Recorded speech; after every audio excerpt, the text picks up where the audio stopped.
Cover your shoes with peanut butter and watch what happens. All you need is a little peanut butter, so head to your pantry. You'll only need a spoonful, which is enough for a small surface. Make sure your shoes are clean before you start. Using a soft cloth, or even your fingers, gently rub it onto the leather in circular motions.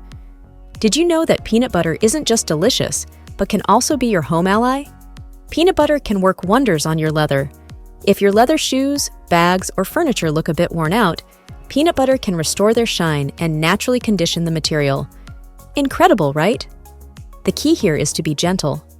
The oils in the peanut butter help condition the leather, while the slight abrasiveness of the peanuts provides a buffing action that brings back the shine. After you've applied the peanut butter evenly, let it sit for 1 or 2 minutes.